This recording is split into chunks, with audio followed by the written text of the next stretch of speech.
안녕하세요. 상식의 뒷면입니다. 오늘은 조금 불편한 이야기입니다. 우리가 야만의 시대라고 부르는 중세에서 사람들이 왜 고문을 합리적이라고 믿었는지, 그리고 그 고통이 어떻게 법과 질서의 일부가 되었는지를 다룹니다. 이 이야기는 잔혹해서가 아니라 너무나도 정상적으로 작동했기 때문에 더 위험합니다. 사람들은 중세를 야만의 시대라고 부릅니다. 하지만 정말 불편한 사실은 그 시대 사람들이 이 모든 일을 야만이라고 생각하지 않았다는 점입니다. 그들은 분노해서 사람을 고문한 것이 아니라 법적으로 가장 합리적인 절차라고 믿었기 때문에 고문했습니다. 그리고 그 믿음은 고통을 진실로 바꾸는 제도를 만들어냈습니다. 중세 유럽의 법정은 오늘날과 전혀 다른 기준 위에 서 있었습니다. 당시 법이 요구한 것은 합리적 의심이 아니라 완전한 증거였습니다. 두 명의 목격자가 없으면 판사는 유죄를 선고할 수 없었습니다. 그래서 남는 것은 단 하나, 피의자의 자백뿐이었습니다. 판사가 아무리 확신을 가지고 있어도 자백이 없다면 판결은 법적으로 불가능했습니다. 이 구조 속에서 고문은 잔혹한 선택이 아니라 제도적으로 요구된 수단이 됩니다. 이 때문에 중세의 고문은 무질서하지 않았습니다. 오히려 지나칠 만큼 체계적이었습니다. 고문이 허용되는 조건, 단계, 반복 횟수, 휴식 시간까지 문서로 규정되었습니다.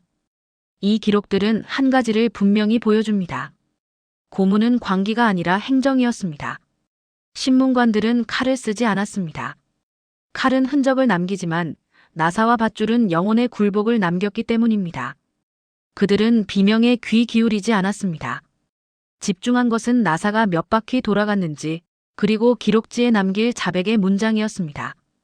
이 체계 안에서 가장 중요한 원칙은 하나였습니다. 죽이지 말 것. 사람이 죽으면 자백은 끝나지만 살아있으면 자백은 다시 쓸 수 있었기 때문입니다. 그래서 등장한 기구 중 하나가 죄를 씻어내는 물이라 불렸던 유다의 의자였습니다. 피라미드 모양의 뾰족한 구조물 위에 사람을 밧줄로 매달아 놓고 신문관은 줄을 아주 천천히 풉니다. 중력이 일을 합니다. 그리고 고문 기술자는 그저 줄을 쥔 손을 조금 느슨하게 할 뿐입니다. 외상은 거의 남지 않지만 밤새도록 몸은 찢어집니다. 신문관은 말합니다. 이것은 처벌이 아니라 몸 안에 숨은 악의 구멍을 벌려 진실이 흘러나오게 하는 과정일 뿐이라고. 그래서 이 고문은 깨끗한 신문으로 분류되었습니다. 피가 거의 흐르지 않았기 때문입니다. 침묵을 거부하는 자들에게는 또 다른 도구가 준비되어 있었습니다. 금속으로 된 꽃봉오리, 이른바 배의 배라 불린 기구입니다. 입안에 넣고 나사를 돌리면 꽃잎처럼 금속판이 서서히 벌어집니다. 턱뼈가 어긋나고 점막이 찢어지는 소리가 신문실에 울려 퍼집니다. 신문관은 나사를 한 바퀴 돌릴 때마다 묻습니다. 이제 당신의 침묵이 얼마나 무거운지 느끼는가? 이 기구의 목적은 죽음이 아니었습니다. 다시는 거짓을 말하지 못하도록 입의 구조 자체를 재구성하는 것이었습니다. 도망칠 가능성이 있는 자에게는 발이 표적이 되었습니다. 발은 인간이 달아나는 수단이었기 때문입니다. 철제 신발을 신기고 그 안에 쐐기를 박거나 장화 자체를 불에 달굽니다. 살이 익는 냄새가 퍼지지만 기록은 담담합니다. 피의자의 발에서 진실의 열기가 올라오기 시작함. 발가락 뼈가 으스러지는 소리는 죄가 부서지는 소리로 미화되었습니다. 침묵으로 저항하는 이들에게는 가장 자비롭다고 여겨진 방식이 사용됐습니다.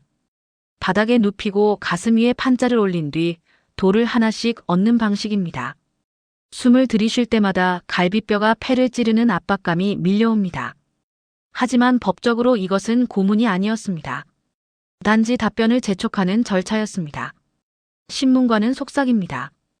이 돌의 무게가 당신이 숨기고 있는 진실의 무게라고. 말하면 가벼워질 것이라고. 그리고 마지막에 남는 방식이 있습니다. 외상이 없고 피가 흐르지 않으며 기록상으로는 가장 깨끗한 방법. 수면 박탈입니다. 며칠 동안 잠을 재우지 않으면 사람은 환각을 보고 기억은 흐려지며 사고력은 무너집니다. 결국 신문관이 원하는 문장을 스스로 말하게 됩니다. 그래서 기록에는 이렇게 남습니다. 신체적 고문 없음. 중요한 사실 하나가 더 있습니다. 고문실에서 나온 자백은 곧바로 법적 효력을 갖지 못하는 경우가 많았습니다. 그래서 자백은 고문기구가 보이지 않는 장소에서 다시 확인받아야 했습니다. 그러나 이 자리에서 자백을 번복하면 다시 고문실로 돌아갔습니다. 이 시스템의 핵심은 이것입니다. 번복할 수 없는 자유. 자유로운 선택처럼 보이지만 결론은 이미 정해져 있었습니다. 이 모든 것은 법의 이름으로, 질서의 이름으로 정상 작동했습니다. 그래서 고문은 야만이 아니라 제도였고 일탈이 아니라 표준이었습니다. 우리는 고문을 하지 않는 시대에 살고 있습니다. 그러나 여전히 정해진 결론을 위해 보고서를 맞추고 있지는 않은지 역사는 묻습니다.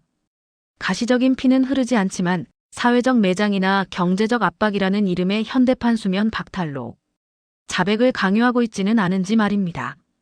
고전과 중세의 사람들은 스스로를 잔인하다고 생각하지 않았습니다. 그들은 가장 합리적인 선택을 했다고 믿었습니다. 그리고 바로 그 믿음이 고통을 진실로 만들었습니다. 지금까지 상식의 뒷면이었습니다.